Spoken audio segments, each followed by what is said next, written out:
dispositivos precisamente desde los cuales se crean esos relatos, esas narrativas, esos textos, en el entendido que cuando hablo de texto no me refiero únicamente al texto escrito, sino lo que hoy tenemos que entender como parte de aquello que culturalmente es capaz de significar, porque hay una gramática que suscribimos a diario. Y en ese sentido, entonces, la violencia pasa por lo real, pero también por lo simbólico. O también de lo simbólico ha venido llegando a lo real en un contexto como el veracruzano. Entonces, tenemos lo que yo había dicho hace un momentito, paisajes y narrativas. Paisajes por la forma en que la violencia finalmente es mostrada a través de recursos que visibilizan y visualizan desde la comunicación a la violencia, pero también por la forma en que nosotros somos capaces de nombrar aquello que tiene que ver con la violencia.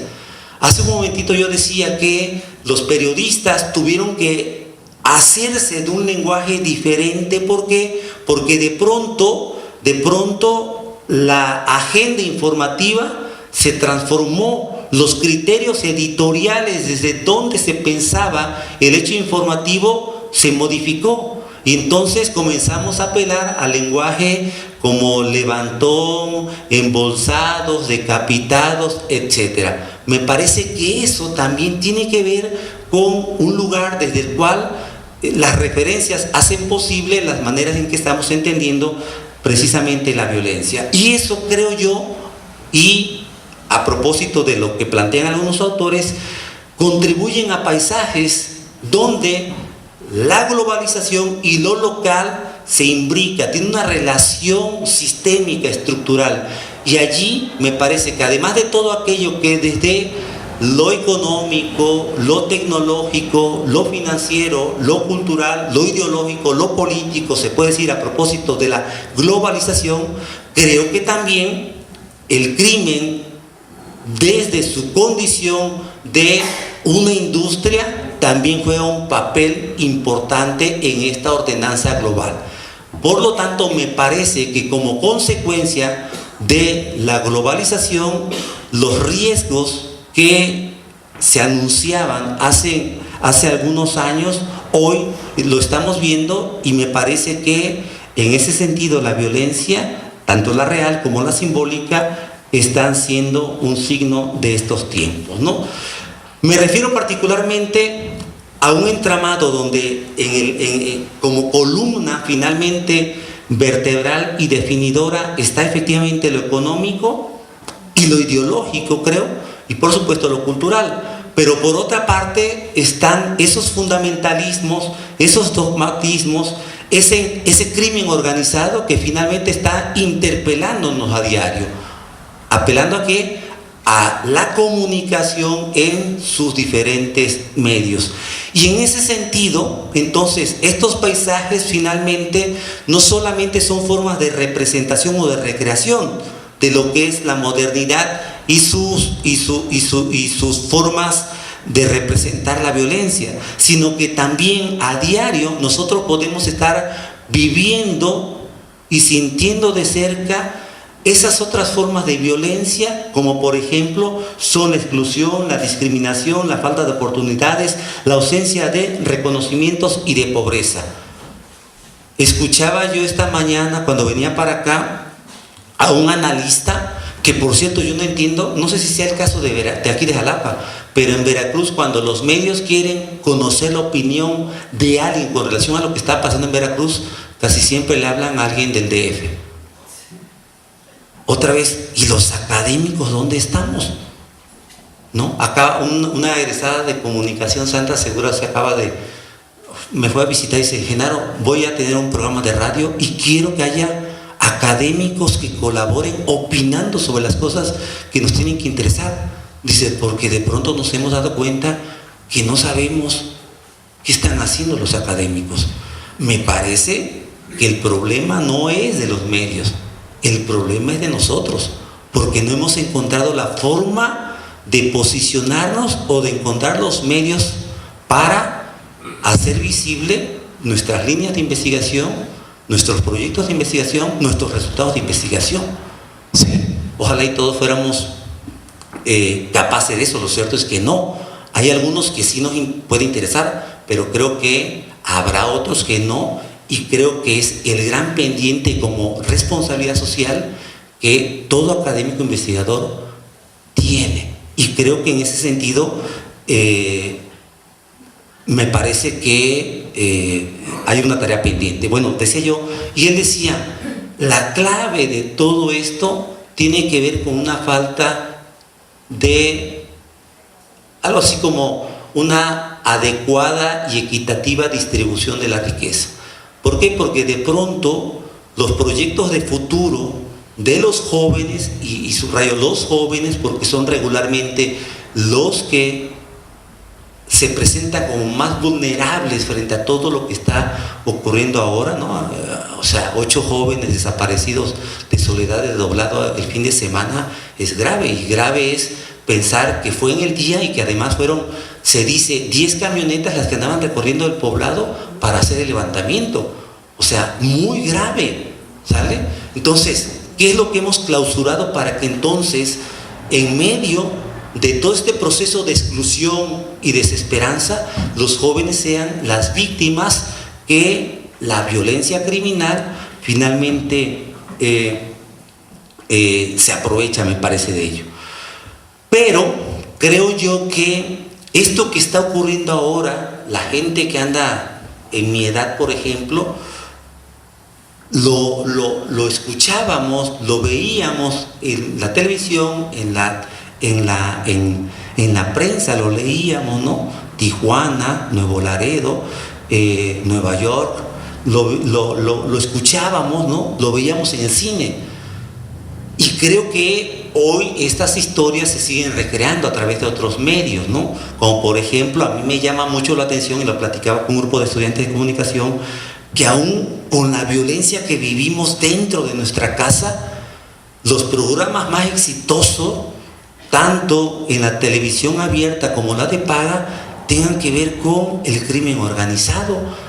Todos los seriales que hay a propósito de la violencia que administra, que encabeza el crimen organizado, son los más exitosos. Y me parece que, si bien es cierto, dicen que los medios son reflejo de lo que la sociedad vive, observa, le angustia, me parece que por esa razón nosotros los académicos desde espacios como estos, pero más allá de estos, porque finalmente es un círculo que puede ser muy pequeño y que se agote en el instante, tenemos que encontrar los medios para llamar la atención y contribuir a sensibilizar y no solamente entender lo que la violencia finalmente acarrea, ¿no? Yo a veces platico con mis hijos, con mi esposa, con mis estudiantes. Dice Flavino, ¿cómo se apellida? Ríos Alvarado, que él no tenía idea de lo que estaba haciendo el gobernador, ¿no? Uno pudiera preguntarse en círculos más pequeñitos, ¿dónde están las familias de esos jóvenes que están inmiscuidos en delitos? No saben qué tipo de valores están ausentes. Y eso tiene que ver con la comunicación. ¿Qué proyecto de comunicación familiar o modelo de comunicación familiar debo de comenzar a configurar yo para que de pronto, desde tempranas edades, nos demos cuenta, ¿no? En la Facultad de Comunicación ya vivimos un caso lamentable, pero como hemos platicado algunos profesores, a ver, aun cuando la autoridad lo niegue, hay narcomenudeo en el campus, hay consumo de droga, y me parece que tan culpable es el que mata a la vaca como el que le agarra la pata. Es decir, también habrá que asumir una responsabilidad a nivel institucional desde la academia por lo que estamos negando. Pero lo otro, hay que darle cabida, y con los temores, a reflexionarlo y hablarlo en el salón de clases. Aun cuando sabemos que a una maestra un chavo se acercó y le dijo: maestra, tenga mucho cuidado con lo que habla, porque usted no sabe quién la está escuchando. ¿Vale? Entonces, hablar de la violencia que no es visible es hacer referencia también a eso, a darle lugar a pensarlo y a repensarlo, y decirle a un chavo: oye, sé que estás consumiendo droga, y no es porque es un asunto individual, sino el entramado que finalmente termina por configurarse y que ha traído como consecuencia que a una estudiante nuestra la hayan levantado y haya terminado como terminó.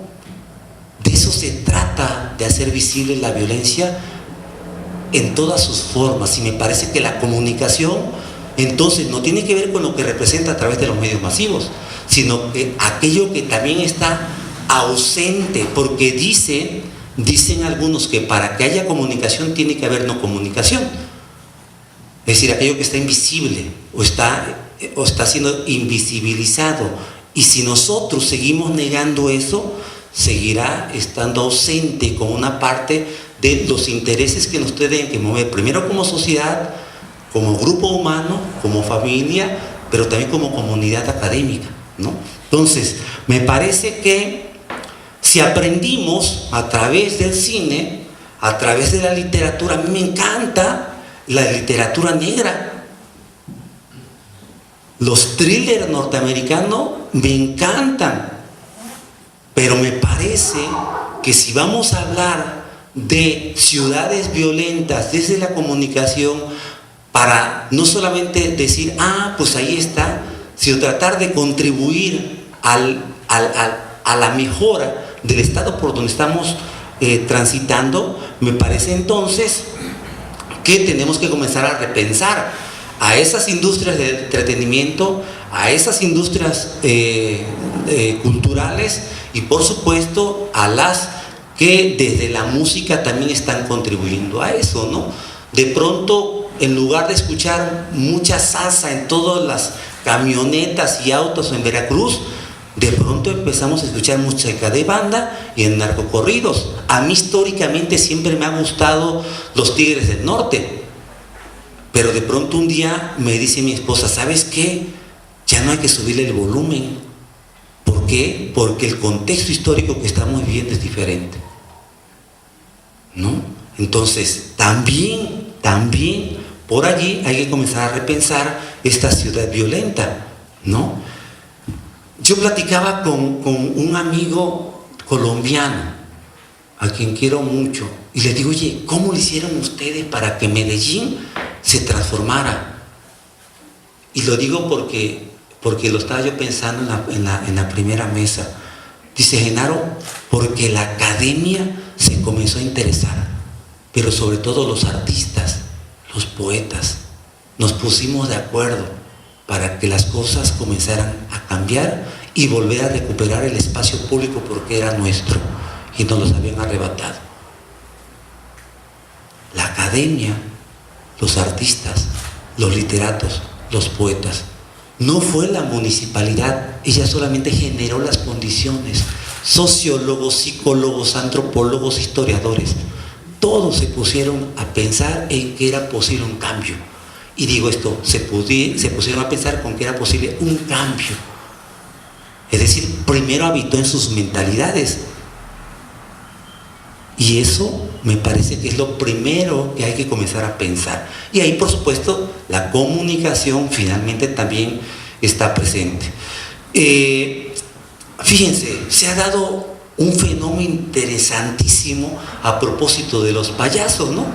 Todo fue porque algún creativo de la mercadotecnia cinematográfica se le ocurrió, ¿no? O sea, van a estrenar eso, ¿no? Y entonces de pronto empezaron a circular una suerte de promocional que tenía que ver con un payaso que de pronto cobraba visibilidad en alguna ciudad, ¿no? Y de pronto se viralizó, en las redes sociales, ¿no? Cualquiera que esas sean, y por supuesto en YouTube. Y de pronto llegó a nosotros y de pronto comenzó a convertirse no en un fenómeno, sino en un verdadero problema. Y sobre todo porque la semana pasada ya apareció alguien asesinado con una máscara de payaso. Y todo lo que en términos de violencia simbólica esto represente. Claro que en el Congreso de Payasos que hubo el fin de semana pasado en México estaban preocupadísimos. ¿Por qué? Porque además ya prácticamente se habían cerrado sus fuentes de trabajo para los payasos. Y otra, porque esa caricaturización en el contexto de una industria del entretenimiento había traído como consecuencia un fenómeno que atemorizaba a los habitantes de algunas ciudades. Y de pronto encontrarse con que un payaso había sido víctima, o por lo menos alguien con una máscara de payaso, convierte las cosas en otra, convierte el fenómeno en un asunto diferente. Y creo en ese sentido entonces que las dimensiones de la violencia no solamente pasa por lo que es real, aquello que somos capaces de vivir a diario y que nos angustia y que nos da miedo y que nos atemoriza, sino las formas en que esa escalada de violencia ha encontrado los medios a través de los cuales recrearlas y comenzar a embestirla de una forma diferente. Y me parece que allí es importante detenerse un momento a pensar o a repensar qué es lo que está ocurriendo a propósito de todo aquello que hemos ido haciendo permisible como sociedad. ¿Por qué? Porque los medios finalmente tienen su tarea. Pero ¿qué pasa con las formas de apropiación de esas narrativas, de esos discursos que están definiendo paisajes, pero que nosotros no solamente los vemos, sino que también los habitamos y además los reproducimos? A mí me preocupa mucho el uso de las redes sociales, ¿no? Yo les digo a veces a mis estudiantes, preocupémonos por la inconsciencia que a veces tenemos para darle un like en Facebook a un mensaje, al contenido de un mensaje. ¿Por qué razón? Porque en Veracruz, hace aproximadamente 2 años, una joven empezó a decir que se iba a suicidar y muchos le empezaron a decir like y a decirle, me parece muy bien tu idea, y el otro día la chica se suicidó. O sea, ¿hasta dónde estamos siendo conscientes o inconscientes de lo que contribuimos para generar condiciones de violencia? ¿Sí? O sea, es decir, aquellos que finalmente nos están acechando y nos están atemorizando, creo yo que por supuesto tienen un alto grado de responsabilidad, y en ello los medios de comunicación, pero también nosotros, la sociedad, que hemos ido perdiendo la capacidad de asombro, me parece en algunos casos, la insensibilidad, como para no reconocer que yo, como usuario de redes sociales, estoy contribuyendo a formas de violencia. Yo soy alguien que, por ejemplo, no suelo consumir los memes. ¿Por qué? Porque hay seria intolerancia en muchos casos de lo que ocurre en los memes, una ausencia de reconocimiento del otro y todo lo que esto suponga, incluso el propio gobernador. A mí me costó mucho trabajo hablar mal del gobernador. Lo comencé a hacer, me parece, en los últimos años de gobierno, pero siendo muy respetuoso de la investidura que tiene. ¿Por qué? Porque yo sé que finalmente contribuyo a esto de lo que estoy hablando por la falta de reconocimiento de lo que se esconde en el subtexto cuando yo de pronto pongo una imagen, pongo una frase y me río. Siempre es un otro del que uno se ríe. Entonces, si vamos a hablar de las formas de violencia, hay que comenzar a pensar en dónde habita, cómo contribuyo yo a darle cabida a esto. Por eso yo no consumo memes. Y cuando mi esposa me dice, mira, es que no me río, porque detrás de esa risa, de esa sorna, se esconden otras cosas que hay que comenzar a repensar. ¿Okay? Ya para ir terminando, me voy un poquito más rápido.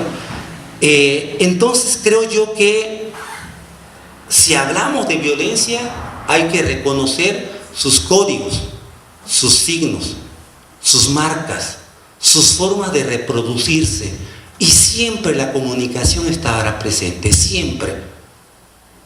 ¿Vale? ¿Por qué? Porque finalmente está en el corazón de nuestro quehacer cotidiano, no por nuestras prácticas y hábitos laborales estudiantiles, sino por los propios procesos de comunicación que vivimos a diario, procesos de interacción básicos. Pide que alguien, por más investigador y académico que sea, no puede entrar si no cuenta con un permiso de la delegación para poder entrar. ¿Por qué?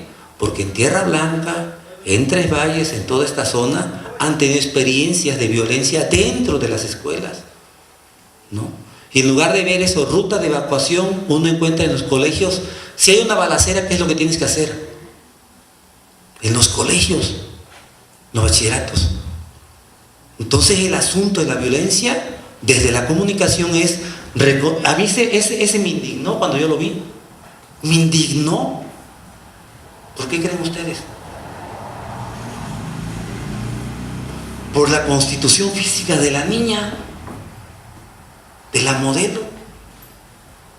Hemos tenido problemas de bulimia y de anorexia, y cuando uno pone atención a ella, dice, caray, ¿no? Y las manos allí, ¿no?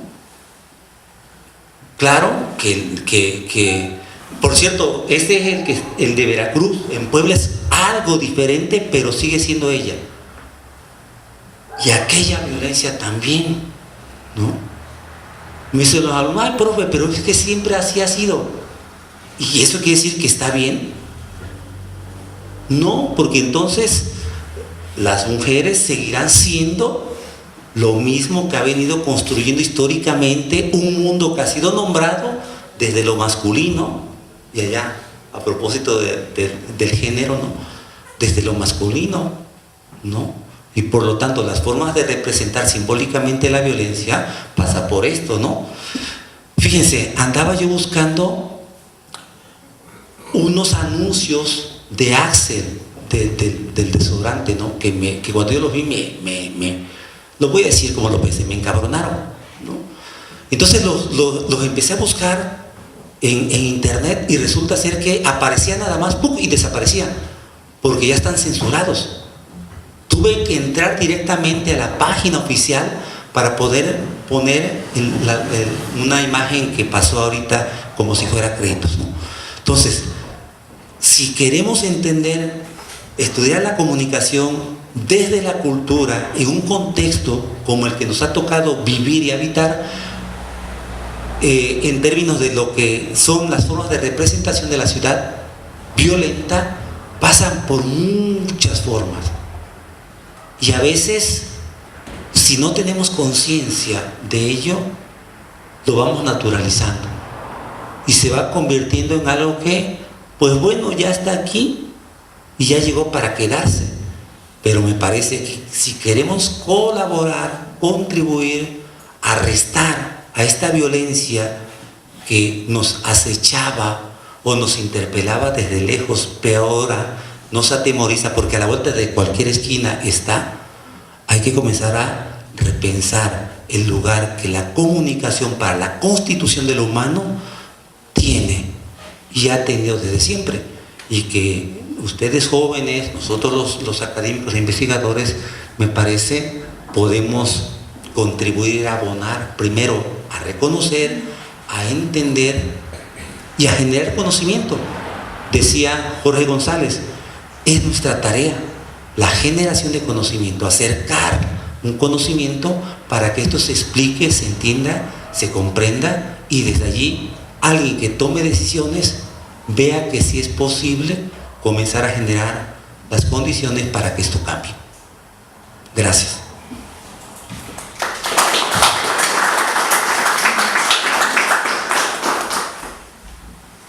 Muchas gracias, doctor Genaro Aguirre. Y pues no sé si tengan comentarios, preguntas.